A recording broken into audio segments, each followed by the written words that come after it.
Hello வணக்கம். எல்லோரும் எப்படி இருக்கீங்க? எல்லாம் நல்லா இருக்கீங்கன்னு நம்புகிறேன். இந்த மாவு பாக்கெட் பார்த்திங்கன்னா எங்கள் ஊரில் அது 30 ரூபா. இந்த மாவு பாக்கெட்டு நாங்கள் 3 பேர் தாராளமாக சாப்பிடுவோம். டிஃபன் செஞ்சு சாப்பிடுவோம். அதே பார்த்திங்கன்னா இன்னொரு 10 ரூபா சேர்த்து போட்டிங்கன்னா 40 ரூபா. 1/4 கிலோ உளுத்தம்பருப்பு வாங்கினோன்னா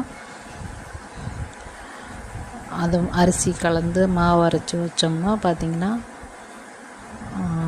3 பேர் 4 வேளை சாப்பிட்லாம். அதாவது 2 நாள் காலை டிஃபன், நைட்டு டிஃபன், மறுநாள் காலையில் டிஃபன், நைட்டு டிஃபன், இந்த மாதிரி 2 நாளைக்கு சாப்பிட்லாம்.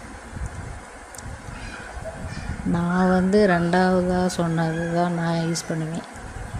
நீங்கள் எப்படின்னு கமெண்டில் சொல்லுங்கள். லைக் பண்ணுங்கள், ஷேர் பண்ணுங்கள், கமெண்ட் பண்ணுங்கள்.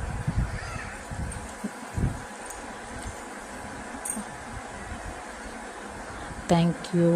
அப்புறம் பார்த்திங்கன்னா இது ஒரு பிஸ்னஸாக யோசிச்சிங்கன்னா 40 ரூபாய்க்கு மாவு பாக்கெட் வாங்கி மாவு அரைச்சி விற்றோமோ பார்த்திங்கன்னா ஒரு 10 பாக்கெட்டு விற்றா கூட 300 ரூபாய் கிடைக்கும். 300 ரூபா. அது பருப்பு அரிசி வாங்கிறதுக்கு 100 ரூபா போனாலும் 200 ரூபா லாபம் கிடைக்கும். இது பிஸ்னஸ் ட்ரிக்கு.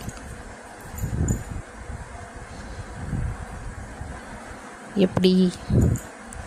சூப்பரில் ஐடியா. தேங்க்யூ. பாய். சப்போர்ட் பண்ணுங்கள், லைக் பண்ணுங்கள், சப்ஸ்கிரைப் பண்ணுங்கள். Subscribe please. பாய்.